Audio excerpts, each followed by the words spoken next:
Assalamu alaikum everyone. Welcome back to our channel The Lovely Professionals in the series of the videos of verbs, and today we will talk about some verbs which you can use to initiate your conversation. So I request all of you to watch the video till end, and if you're new to our channel, so please make sure to like, share, comment and subscribe. Now let's begin.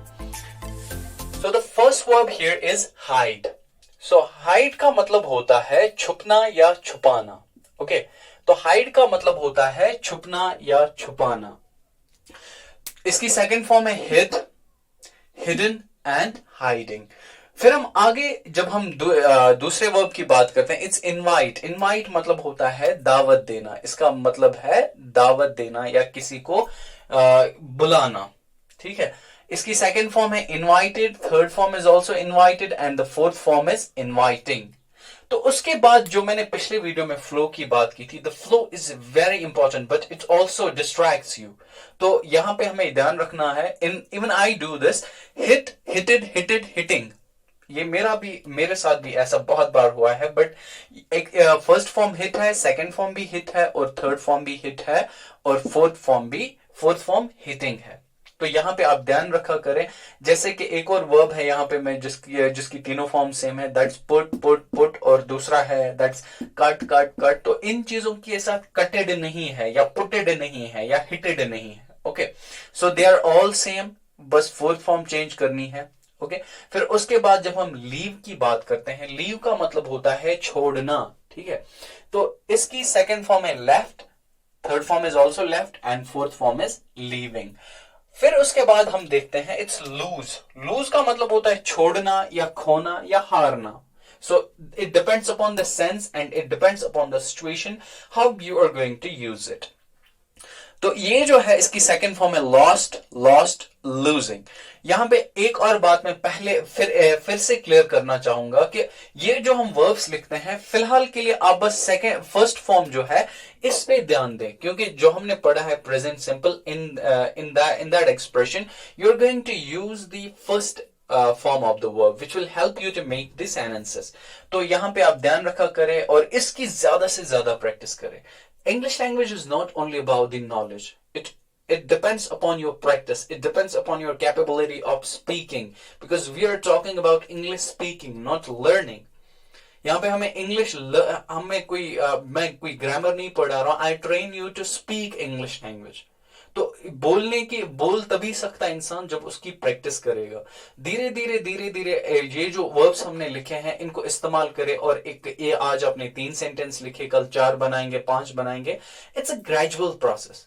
बस ये तभी possible होगा. You will speak only then when you practice a lot. So I told you 3 things which you really need to learn English language. That's practice, practice and practice a lot. Okay, तो चलिए आगे बढ़ते हैं. The next verb which I have here, that's pay. Pay का मतलब होता है देना या अदा करना. So what you have to do is pay, actually pay अदा करना in terms of money. जैसे आप इसको यूज कर सकते हैं, brother can I have my bill or can you please pay the bill. तो it's used in terms of the monetary value. पैसे के बारे में हम इसको ज्यादा यूज करते हैं. Like he paid the fee or he paid the bill, he paid the electricity bill. Okay, ऐसे ही pay, paid, paid, paying.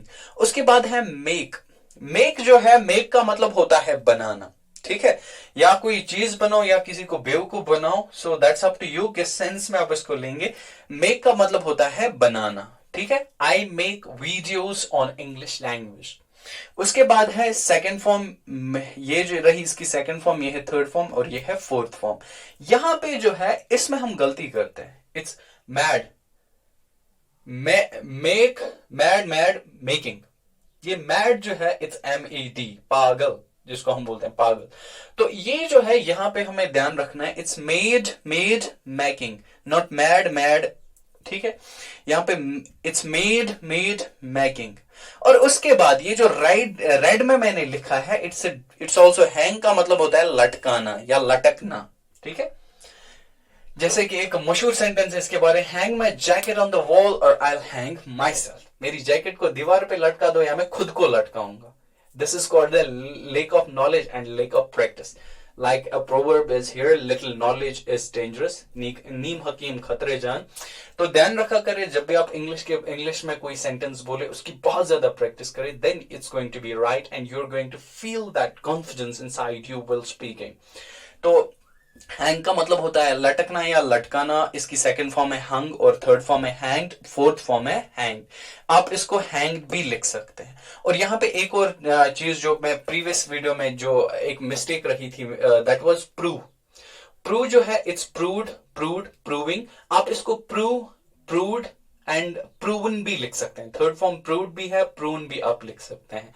There is वहां पे कोई कंफ्यूजन नहीं रहना चाहिए कि शायद मैंने सही बोला या कोई आपको प्रूवन बोलेगा वो गलत है। नहीं, तीनों जो थर्ड फॉर्म है ये प्रूव्ड भी हो सकती है, प्रूवन भी हो सकती है, और यहाँ पे सेकेंड फॉर्म आप हैंग्ड भी लिख सकते हैं। अब रहे ये दो, ठीक है, ये दो यहाँ पे जो आप दिख रहे हैं इनकी स्पेलिंग अलग हो लेकिन मतलब एक ही है।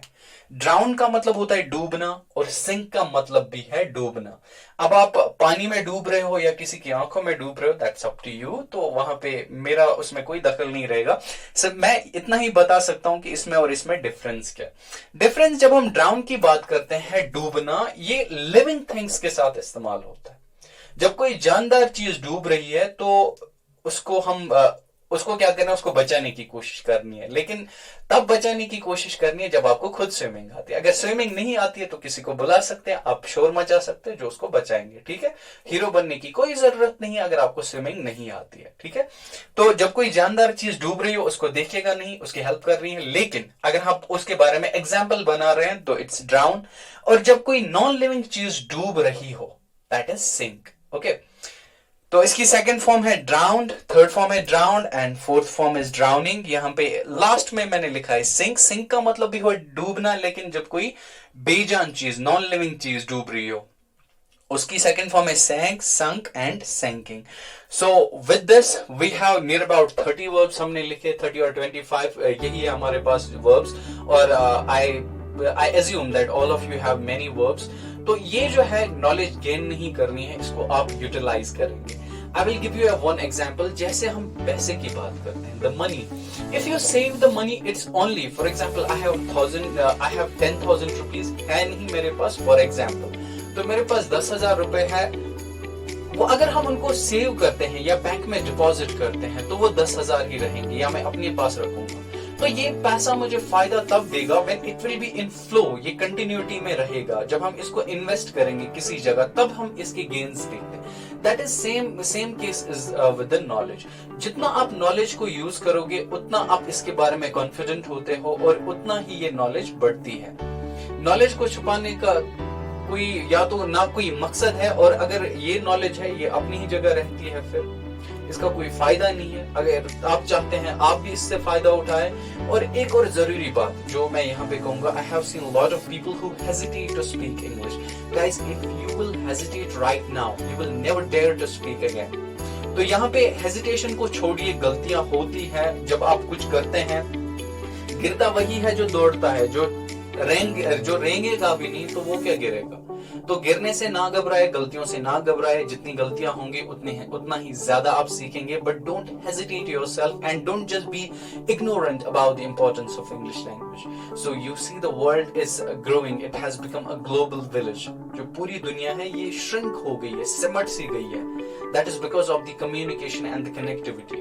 So don't try to lag behind in these things. And I request, I'll try my level best to help the people, and I'll try my level best to make some interesting videos and some informative videos which will help you to learn English language. So along with that, we have also started a series of the motivational videos, and inshallah in the coming videos you'll also see us talking about these amazing facts and the general knowledge. We'll also try to elaborate it, so we are working on that. So it was enough for today. I wish you the best of luck and stay blessed. Thanks a lot.